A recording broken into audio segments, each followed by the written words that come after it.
예, 여러분 혹시 그 열대 과일 중에 두리안이라는 과일 아시나요? 예, 한번 드셔보셨다. 네, 손 내리시고. 난 들어본 적 없다. 아, 네, 그쵸. 네, 두리안을 보면 그 호불호가 갈리는 과일이에요. 아마 드셔보신 분들은 좋아하기 때문에 드실 거고, 접해보지 못해서 이게 두리안이 도대체 어떤 과일인지 모르시는 분들은 잘 모르시겠지만 냄새가 그 약간 그 소변 냄새가 나요. 암모니아 냄새. 우리가 이제 홍어도 좋아하는 분들은 엄청 좋아하고 싫어하는 분들은 엄청 싫어하잖아요. 그리고 마찬가지예요. 호불호가 나뉘는 과일이 있고 음식이 있어요. 여러분 어떻게 보면 은사도 마찬가지예요. 우리가 이제 보수적인 교회들을 보면 그 방언하고 뭐 예언은 고사하고 방언하는 것조차도 되게 싫어하고 금지하는 교회들이 있어요. 제가 아는 성도님 중에 한 분이 되게 이제 고민이 되는 거예요. 이제 출석하시는 교회에서 이제 새벽 기도를 가는데 그 교회에서는 방언뿐만 아니라 통성 기도도 못하게 하신대요, 새벽에. 이분은 막 부르짖고 기도해야지 이게 속이 시원한 분인데 조금만 소리 내려고 하면 사람들이 눈치 주고 막 쿡쿡 찌른대요. 조용히 기도하라고. 그러니까 이분은 막 미치겠는 거죠. 여러분 우리가 이제 은사도 마찬가지인데 은사하면은 막 굉장히 호의적으로 받아들이는 분이 있는가 하면 은사를 또 굉장히 좀 터부시하거나 약간 좀 나랑은 안 맞는 것 이렇게 생각하는 분들이 많이 있어요. 저도 이제 곰곰이 이제 오늘 이제 신령한 은사를 삼으라 은사에 대한 말씀을 전하려고 이제 하다 보니까 한번 살펴봤어요. 이제껏 제가 했던 설교 중에 특별히 이제 주일 설교, 공예배라고 그러잖아요. 주일 설교에 제가 은사에 대해서 설교를 했던 적이 한 번도 없더라고요.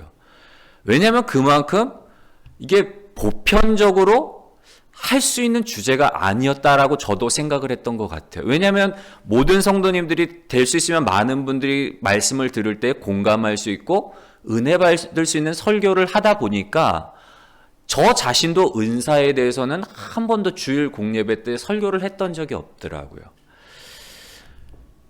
여러분, 근데 오늘 바울은 뭐라고 이야기를 하는가 하면 뭐라고 이야기를 하죠? 신령한 것들을 뭐하라? 사모하라. 신령한 은사들을 사모하라고 이야기를 하고 있는 거예요. 그래서 오늘 말씀을 통해서 만약에 은사에 대한 부정적인 생각과 어떤 편견을 가지고 계신 분들이 있다면 그 생각이 바뀌어지는 그런 시간들이 되시기를 주님의 이름으로 간절히 소원합니다. 오늘 본문의 이해를 돕기 위해서 먼저 우리가 이제 고린도전서 12장부터 나오는 이 말씀의 흐름을 좀 봐야 되는데요. 고린도전서 12장 7절부터 11절의 말씀을 한번 우리 읽어볼까요? 시작. 각 사람에게 성령을 나타내심은 유익하게 하려 하심이라. 어떤 사람에게는 성령으로 말미암아 지혜의 말씀을, 어떤 사람에게는 성령을 따라 지식의 말씀을, 다른 사람에게는 같은 성령으로 믿음을, 어떤 사람에게는 한 성령으로 병 고치는 은사를, 어떤 사람에게는 능력 행함을, 어떤 사람에게는 예언함을, 어떤 사람에게는 영들 분별함을, 다른 사람에게는 각종 방언 말함을, 어떤 사람에게는 방언을 통역함을 주시나니 이 모든 일은 같은 한 성령이 행하사 그의 뜻대로 각 사람에게 나누어 주시는 것이니라. 아멘. 바울이 고린도 교회의 은사에 대한 부분을 이제 이야기를 할 때 12장에는 은사의 종류에 대해서 이야기를 하고 있어요. 근데 우리가 생각할 때 은사하면 이제 크게 우리는 이제 방언이나 예언 정도 아니면 뭐 신유, 치유의 어떤 은사들만을 생각하는데 보면은 어떤 은사들이 있었죠? 지혜의 말씀, 지식의 말씀. 이것도 은사라는 거예요, 여러분. 꼭 우리에게 뭐 어떤 신유의 은사, 방언, 예언, 통변, 영불변, 영분별, 능력 행하는 것뿐만 아니라 지혜의 말씀도 지식의 말씀도 하나님이 성령께서 우리에게 주시는 은사라는 거예요. 굉장히 이제 범위가 조금 넓어졌죠. 그런데 성령께서 이런 은사들을 주신 목적이 뭐라고요? 뭐 하게 하려고? 유익하게 하려고 우리에게 주신다는 거예요.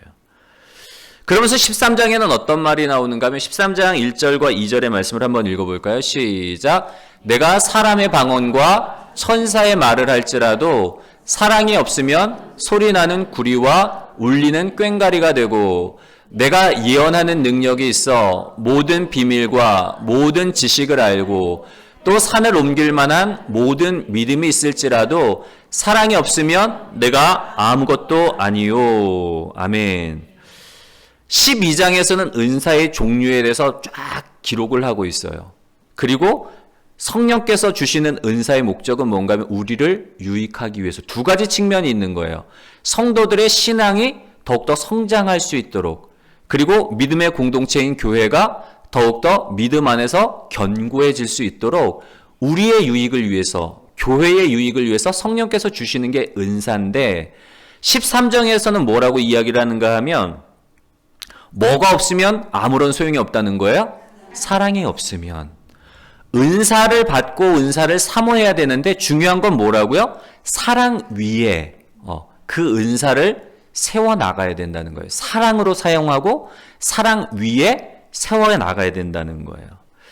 모든 은사들은 사랑을 기반으로 하고 있어야 된다는 것을 바울이 이야기를 하고 있는데, 이 말씀을 우리가 이제 고린도전서 14장의 맥락에서 살펴본다면 예수님의 몸된 공동체를 세우는 데 있어서 뭐를 최고의 목표로 삼고 사랑을 최고의 목표로 삼고, 다음으로는 공동체를 세우는데 유익을 주는 신령한 은사들을 구하되, 오늘 특별히 무슨 은사를 구하라고요?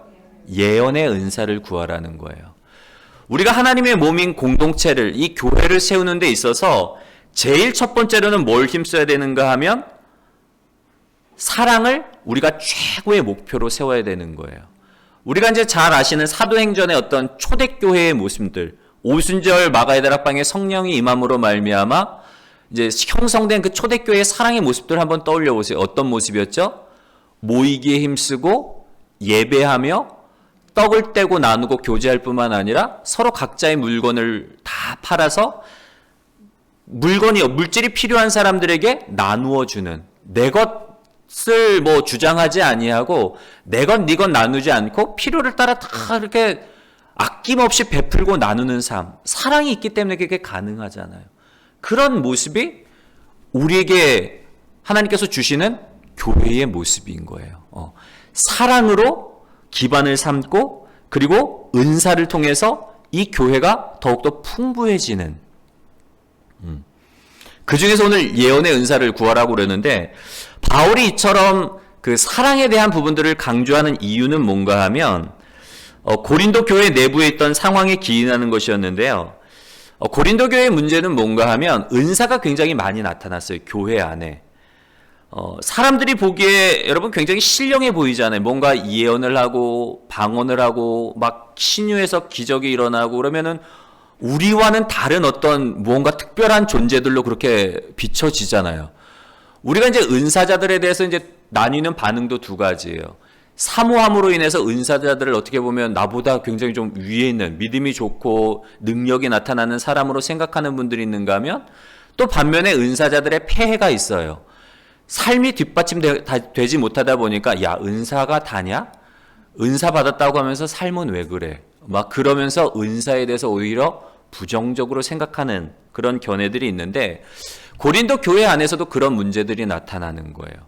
은사를 받은 사람들이 마치 자기가 무엇이라도 되느냐, 은사 받지 못한 사람들을 무시하고, 그리고 오히려 은사로 인해서 교회가 세워지는 게 아니라 분란이 일어나는 이런 모습들. 은사를 하나님의 어떤 선물로 인식하기보다는 은사를 통해서 영적인 우월성을 나타내는, 자기 자랑의 기회로 삼는 이런 어떤 사람들로 인해서 고린도 교회 안에 어떤 분란이 일어났던 거예요. 그래서 그 분란을 이 바울이 수습하기 위해서 오늘 편지에 이 은사에 대한 부분을 기록을 하고 있는데, 그래서 강조하고 있는 바가 뭐라고요? 무엇 위에 기초를 세워야 된다고요? 은사를? 사랑 위에 기초를 세우라는 거예요. 바울은 먼저 가장 중요한, 은사에 대해서 가장 중요한 것을 전제하고 있는데요. 우리 한번 읽어볼까요? 시작. 은사는 성령님의 선물이다. 예. 은사는 성령님께서 우리에게 주시는 선물인 거예요. 여러분, 비록 고린도 교회 안에 영적인 어떤 은사들이 나타나고 그것을 무분별하게 사용함으로 인해서 혼란이 야기되고 분란이 나타났지만 그럼에도 불구하고 방언이나 예언이나 이런 모든 은사들은 뭐라고요? 하나님이 주시는 선물이라는 거예요. 여러분, 하나님이 우리에게 이런 선물을 주시는 이유는 아까 우리가 12장 7절에 뭐라고 나와 있었죠? 각 사람에게 성령을 나타내심은 뭐 하기 위해서? 유익하게 하려 하심이라. 여러분, 하나님께서 성령께서 특별히 우리에게 은사를 주시는 이유는 뭔가 하면 우리의 삶을 신앙적인 어떤 개인적인 신앙을 더 풍성히 하고 그리고 교회 안에서도 더 풍성한 어떤 역사들이 나타나도록 우리에게 유익을 주기 위해서 우리 각 사람과 교회에게 이런 은사들을 주시는 거예요. 이 은사가 선물이라고 그랬잖아요, 여러분. 선물하면은 떠오르는 이제 두 가지 특징이 있는데 첫 번째는 뭐예요? 믿음. 그냥 받는 거 맞아요. 선물은 내가 노력하지 않아도 되잖아요. 주는 사람의 어떤 호의를 그냥 믿음으로 받아들이면 되는 거예요. 주실 때 그냥 아멘 하고 받아들이는 게 선물이고 또 두 번째 선물의 특징은 뭘까요? 이게 꼭 필요한 건 아닌 거예요. 없어도 살 수 있지만 있으면 뭐예요? 좋죠. 있으면 감사하죠. 아니 누가 나한테 뭐 10억짜리 집을 그냥 한 채 딱 주면 여러분 나 됐어요 나 하시겠어요? 우리 중에 그럴 사람 없단 말이에요. 아멘 할렐루야 감사합니다. 이게 웬 떡이냐고 부담은 되겠죠. 처음에 이 사람이 나한테 갑자기 10억이나 되는 집을 줄까? 색안경을 쓰고 이 사람이 나한테 뭔가 이거 사기치려는 거 아니야? 이거 받아도 되나? 그러다가 아니 정말 호의적으로 주면 감사함으로 받는단 말이에요. 그러면 그거 받아서 누리면 되잖아요, 여러분. 그게 은사도 마찬가지라는 거예요.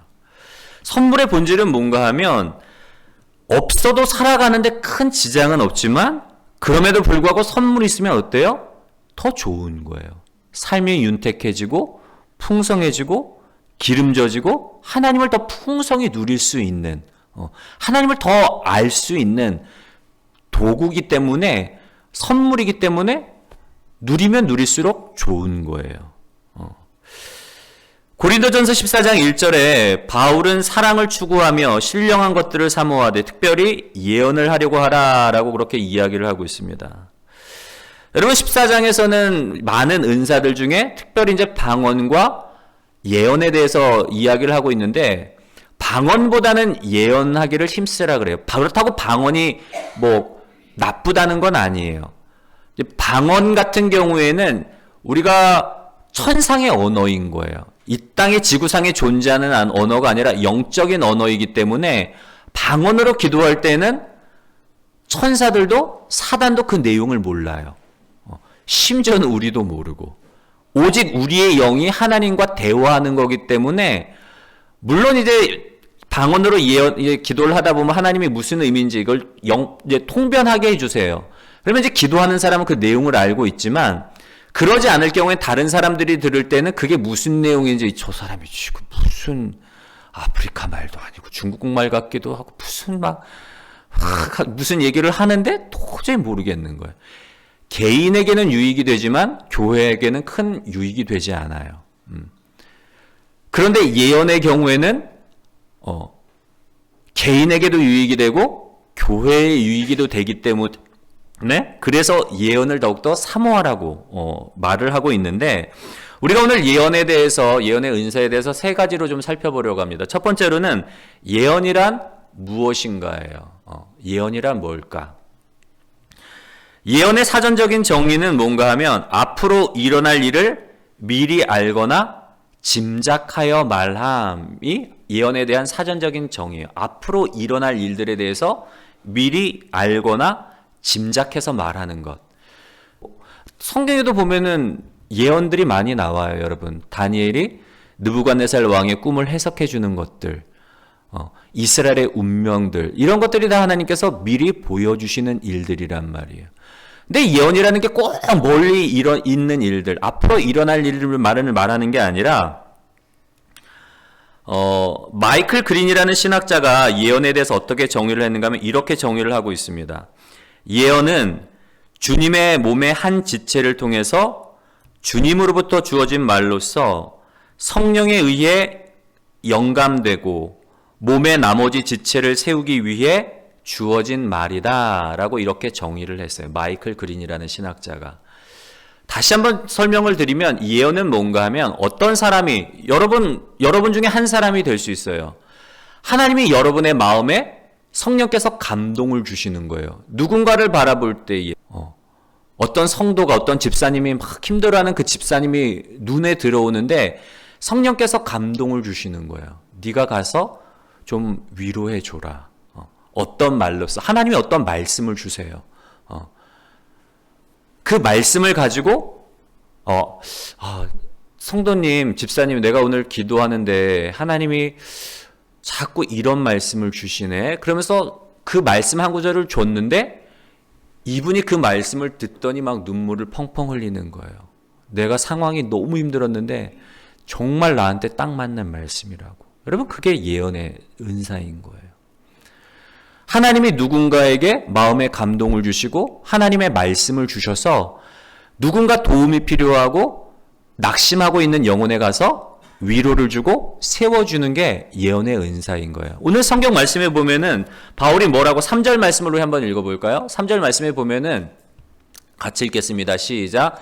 그러나 예언하는 자는 사람에게 말하여 덕을 세우며 권면하며 위로하는 것이요. 여러분, 예언이라는 게 꼭 멀리 있는 일들, 앞으로 일어날 일들만을 말하는 게 아니란 말이에요.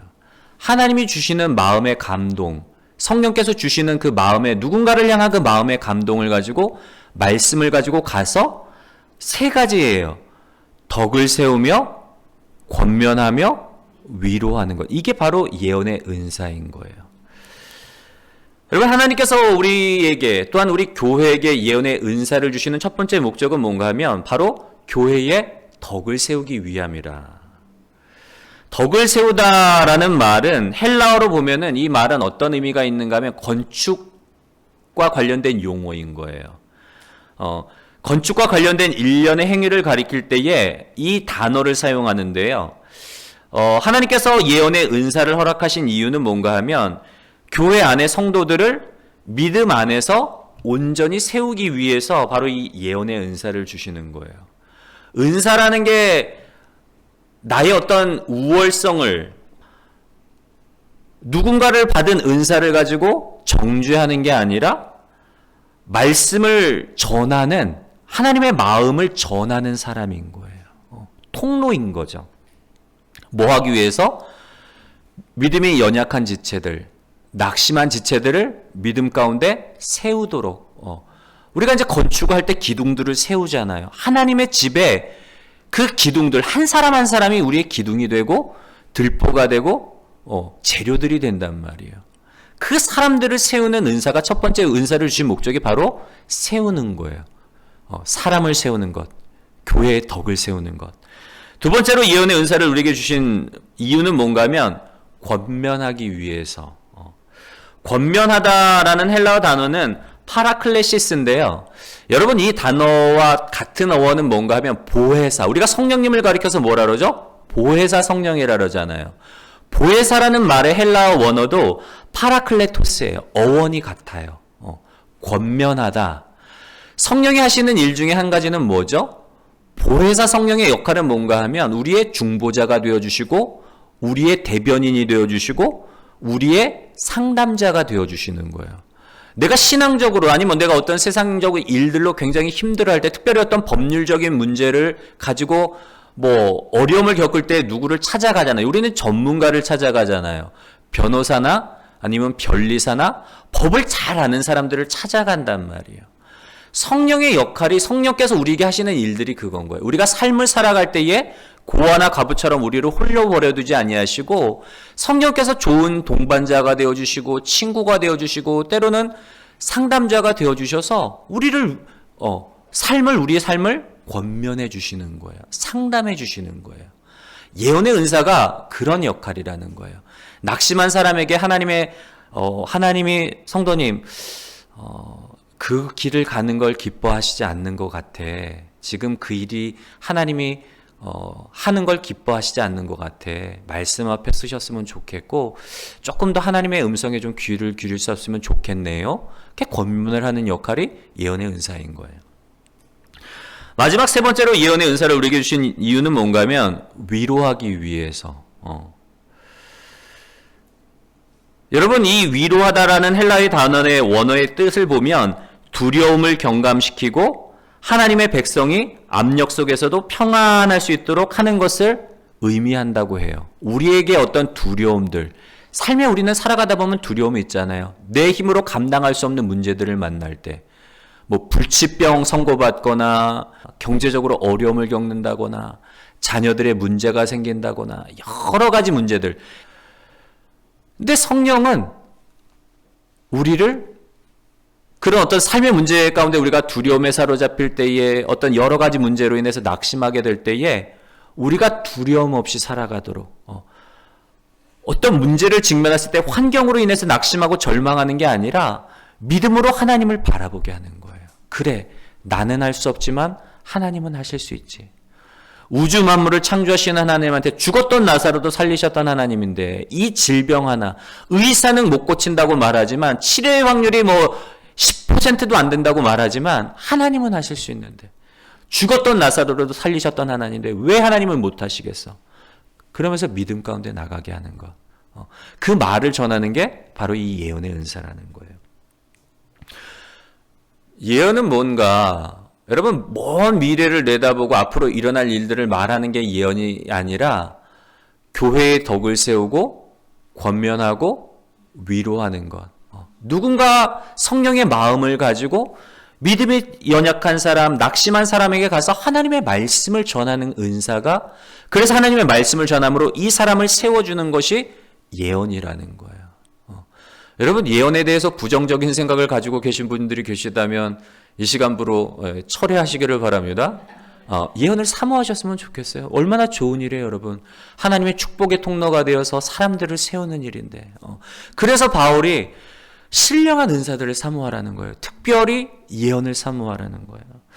두 번째로 우리가 좀 예언에 대해서 살펴본 부분은 한번 읽어볼까요? 시작. 예언의 은사는 특정인에게만 주어지는 은사인가? 답이 뭘까요, 여러분? 아니다. 나도 은사를 받을 수 있다는 거예요. 민수기 11장을 보면 하나님께서 모세가 이제 굉장히 많은 짐을 짊어졌잖아요. 장정만 거의 이제 수백만의 사람들을 이끌고 나가다 보니까 얼마나 요구사항들이 많겠어요. 마실 물이 없다, 먹을 양식이 없다, 더워 죽겠다, 추워 죽겠다. 막 사람들이 모든 불평을 모세 한 사람에게 쏟아놓으니까 감당할 수 없는 거예요. 모세가 아무리 온유하고 모든 사람보다 지면의 모든 사람보다 온유함이 더 뛰어난 사람임에도 불구하고 맨날 눈 뜨자마자 죽겠네 이것 좀 해주세요. 그러면 여러분 살겠어요, 못 살겠어요? 못 산단 말이에요. 그러니까 하나님이 모세를 봐도 이대로 뒀다간 얘 그냥 죽겠다 싶으셔서 이제 그 짐을 덜어주시려고 그래요. 그래서 뭐라고 말씀을 하시는가 하면, 야 모세야, 너 혼자 이거 다 감당 못하니까 장로 70인을 세우라고 그래요. 70인의 장로를 세우고 그 장로들을 데리고 하나님 앞에 서게 하는 거예요. 모세가 하나님의 말씀을 따라 장로 70인을 세웠을 때에 하나님께서 구름 가운데 강림하세요. 임재하세요. 그리고 모세와 이제 대면하여서 말씀하신 것처럼 모세에게 하나님의 영을 부어주셨던 것처럼 동일하게 하나님의 영이 그 장로 70인에게도 임해요. 하나님의 영이 임함으로 말미암아 그때에 어떤 일들을 하는가 하면 이 장로들이 예언을 해요. 다 같이 하나님의 영의 감동을 받아서 예언을 한단 말이에요. 그러자 그 모습을 보고 있던 여호수아가 뭐라고 말하는가 하면 그들을 말리라고, 이대로 두면 안 되지 않습니까? 말려야 되지 않겠습니까? 이러면 이 사람들도 다 이렇게 예언하고 이렇게 다 하나님 앞에 나아가면 모세 당신의 권위가 무너지지 않겠습니까? 질서가 무너지지 않겠습니까? 말리는데 모세가 뭐라고 이야기를 하는가 하면 여호와께서 주의 영을 그의 모든 백성에게 주사 다 선지자 되게 하시기를 나는 원한다 라고 그렇게 얘기를 해요. 이 70인의 장로뿐만 아니라 나는 오히려 하나님이 이 이스라엘 모든 백성들에게 하나님의 영을 주사 그들이 다 이 사람들처럼 예언했으면 좋겠다 그렇게 얘기를 해요. 여러분 또한 요엘서에서도 하나님이 가라사대 말세에 내가 내 영으로 모든 육체에 부어주리니 너희의 자녀들이 뭐 할 것이요? 예언할 것이요 라고 그렇게 기록을 하고 있어요. 여러분 우리가 성경 말씀을 통해서 살펴볼 수 있는 게 뭐예요? 예언은 특별한 사람들에게만 주어지는 게 아니라 누구에게 주어진다고요? 모든 사람들에게 주어지는 거예요. 사모하는 사람들. 이 예언의 은사를 주신 목적이 뭐라고요? 나를 드러내고 나를 자랑하기 위함이 아니라 덕을 세우기 위해서, 교회를 세우기 위해서, 또한 하나님의 사람들을 위로하고 권면하고 세우기 위해서 주시는 은사이기 때문에 하나님은 당연히 사모하는 사람들에게 주시는 거예요. 특별한 사람들에게만 주시는 것이 아니라. 세 번째로 우리가 예언에 대한 마지막 세 번째로 좀 살펴볼 내용은 뭔가 하면 우리 한번 읽어볼까요? 시작! 올바른 사용을 위해서는 훈련이 필요하다. 예언도 훈련이 필요해요. 어떤 훈련이 필요한가 하면 이사야 50장 4절과 6절의 말씀을 한번 읽어볼까요? 이사야 우리 함께 읽겠습니다. 시작! 주 여호와께서 학자들의 혀를 내게 주사 나로 곤고한 자를 말로 어떻게 도와줄 줄을 알게 하시고 아침마다 깨우치시되 나의 귀를 깨우치사 학자들같이 알아듣게 하시도다. 주 여호와께서 나의 귀를 여셨으므로 내가 기억하지도 아니하며 뒤로 물러가지도 아니하며. 아멘. 두 가지 훈련이 필요한데요. 첫 번째로는 듣는 훈련이 필요해요. 나를 깨우치시되 아침마다 깨우치시되 나의 뭐를 깨우치사? 귀를 깨우치사 학자같이 알아듣게 하소서. 여러분 귀를 열어서 깨닫는 건 누구의 말씀을 이해하기 위해서 우리가 귀를 깨우쳐달라는 걸까요? 하나님의 말씀. 우리가 예언의 은사를 위해서 훈련이 필요한데 어떤 훈련이 필요한가 하면 하나님 앞에서 하나님의 음성을 듣는 훈련이 필요해요. 왜냐하면 예언의 은사라는 게 아까도 정의 내릴 때 말씀을 드렸잖아요. 누군가가 성령의 감동이 되어서 하나님의 말씀, 하나님의 마음을 가지고 믿음이 연약한 사람, 낙심한 자에게 가서 세워주는 거기 때문에 내 말로 세우는 게 아니란 말이에요.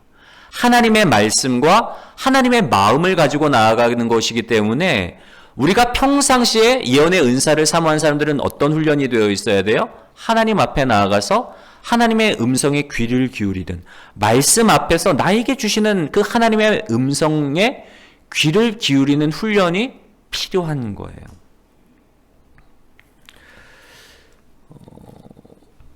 두 번째로 우리가 은사를 잘 활용하기 위해서는 아까 우리 그 말씀 다시 한번 읽어볼까요? 이사야 말씀 다시 한번 띄워주시겠어요? 여호와께서 학자들의 혀를 내게 주사 나로 곤고한 자를 어떻게? 말로 어떻게 도와줄 줄을 알게 하시고. 여러분 우리가 이제 훈련이 필요한데 첫 번째로는 하나님의 음성을 듣는 훈련이 필요하고 두 번째는 이제 말로 전하는 훈련이 필요한 거예요. 우리가 이제 은사자들에서 되게 이제 부정적으로 생각하는 이유는 뭔가 하면 저도 이제 제가 이제 살아오면서 몇 분의 은사자들을 만났는데 제가 목사가 아니었고 제가 이런 어떤 은사적인 부분들, 그래서 저희가 하나님과 교제하는 사람이 아니었다면 저도 상처를 받거나 저도 그분들에게 가스라이팅을 당해서 조종당할 수 있었던 상황이 몇 번이 있었던 거예요. 이제 은사자들 같은 경우에 중요한 게 뭔가 하면 우리가 하나님의 말씀 앞에 자꾸 서라는 이유는 뭔가 하면 말씀 앞에서 사실은 내가 깨어지는 거예요. 내 상처, 내 안에 있는 어떤 욕심, 교만, 해결되지 않은 마음의 쓴뿌리들이 치료되어야지 비로소 건강한 어떤 은사자가 될 수 있어요. 왜냐하면 은사가 주어졌는데 내가 건강하지 않으면 어떻게 될까요, 여러분? 남에게 상처를 줄 수가 있는 거예요. 어린아이의 손에 칼이 들려지면 어떻게 돼요, 여러분? 나도 상할 수 있고 남도 상할 수 있단 말이에요. 은사는 어떻게 보면 선물인데 이게 칼과 같은 거예요. 잘 사용하면 사람을 살리는 의사의 손에 칼이 들려지면 사람의 상처를 가르고 수술을 하는 사람을 살리는 도구가 될 수 있지만 잘못하면 사람에게 상처를 주고 낙심케 하고 오히려 절망케 하는 그 도구가 될 수 있단 말이에요. 하나님의 음성에 귀를 기울이고 하나님의 주시는 말씀, 전하라는 말씀만을 전하고 그리고 말씀을 전할 때에도 내 안에 상처가 있으면 치료되지 않은 부분들이 때문에 어떤 부분으로 나타나기 쉬운가 하면 권위적이 되기 쉬운 거예요. 굉장히 강압적으로 막 찍어 누르고 그렇게 하면 죽어! 왜 안 따라가! 막 이런 식으로 막 윽박 지르고 그리고 인격적으로 정죄하는 분들도 있어요. 왜냐하면 이게 내 안에 그 하나님의 사랑으로 변화되지 못한 어떤 율법주의적인 부분들이 강하다 보면 사랑으로서 감싸주고 권면하고 세워주는 게 아니라 정죄하는, 칼이 되어서 정죄하는 경우가 있단 말이에요. 우리가 은사에 대해서 부정적으로 생각하는 많은 이유들 중에 한 가지는 바로 은사자들의 잘못된 모습 때문에 이렇게 부정적으로 갈 수가 있는데, 그래서 여러분 은사자들은 말의 훈련도 필요한 거예요. 하다 보면 말을 해도 똑같은 말, 하나님이 뭔가를 보여주세요. 아, 이분이 지금 그 예물 생활을 하나님 앞에 온전하지 못하게 하고 있구나. 그러면 똑같은 말인데 이제 어떻게 전할 수 있는가 하면, 성도님 지금 11조 안 하고 있지. 하나님 것 지금 도적질하고 있는 거야. 그 하나님이 기뻐하시겠어? 하나님 심판하셔. 어떻게 하나님 것 도적질해? 막 그렇게 막 윽박지르면서 할 수가 있고, 또 다른 말로 어떻게 표현할 표현이에요. 여러분, 표현의 방식인 거예요. 아, 성도님, 하나님이 성도님을 너무 사랑하시네. 하나님이 지금 막 하늘문을 여시고 막 복을 내려주시려고 하는데 안타깝게도 막힌 게 한 가지가 있네. 하나님 앞에 물질적인 것 아까워하지 말고 드리면, 마중물처럼 드리면 하나님께서 그 헌신을 보고 쏟아 부어주실 텐데, 헌신하지 못한 부분 때문에 하나님이 지금 그 안타까워하는 마음이 내가 느껴지네. 결단했으면 좋겠어. 똑같은 말이잖아요, 여러분. 근데 아가 다르고 어가 다른 거예요. 여러분, 예언의 은사는 훈련이 필요해요. 모든 은사들이 다 훈련이 필요해요. 사진 한 장 보여드릴까요? 제가 이제 PG 했을 때, 이제 DTS 받을 때 사진인데, 저 훈련 받을 때 저도 이제 훈련을 받은 거예요. DTS 때 저 강의가 이제 예언 사역과 중보기도라는 그 과목에 통해서 이제 제가 이제 배울 때인데, 저 두 분이 이제 부부예요. 부부인데 저에게 이제 손을 얹고 이제 예언의 어떤적인 기도를 해주시는 거예요. 그러니까 하나님의 마음을 저분들이 느끼는, 사진 됐습니다. 하나님의 마음을 저에게 이제 전해주시는 거죠.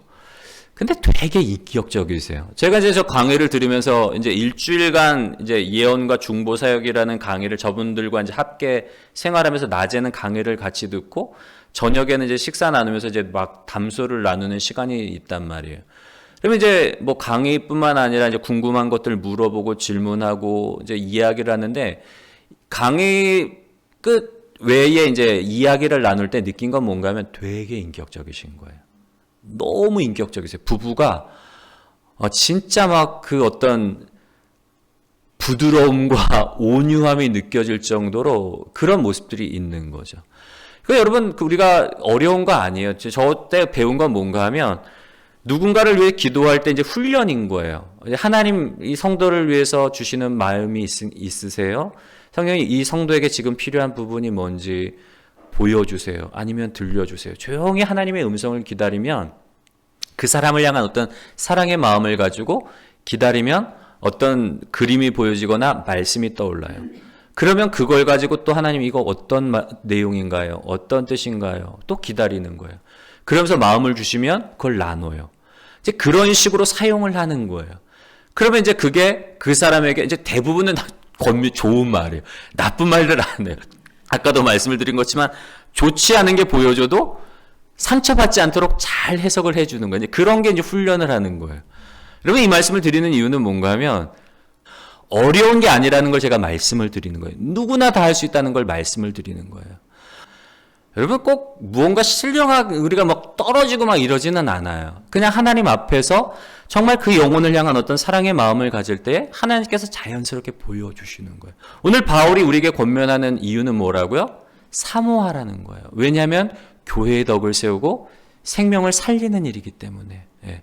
나에게도 유익이에요. 여러분 사실 나를 위해 기도할 때보다 내가 남을 위해 기도할 때, 남을 세울 때 주시는 더 은혜가 더 커요. 나의 어떤 기도의 제목을, 나의 문제를 위해서 내가 막 씨름하고 고민할 때보다 중보 기도할 때 하나님께서는 오히려 더 큰 은혜를 주시고, 중보할 때에 내가 구하지 않은 다른 어떤 여러 가지 문제들이 응답받게 하고 해결되어지고, 이런 축복이 우리에게 주어지는 거예요. 그걸 통해서 나도 성장하고 상대도 성장하고 교회도 성장하게. 여러분 사모하시기를 바랍니다. 하나님의 은사에 대해서 막 혐오감을 갖고 부정적인 생각 갖지 마시고, 근데 중요한 건 뭔가 하면 사도 바울이 권면하잖아요. 신령한 것을 사모하라. 사랑을 추구할 뿐만 아니라 제일 중요한 건 뭐 위에 세워져야 된다고요? 사랑으로서 우리가 하는 거예요. 하나님의 그 마음, 하나님의 사랑을 가지고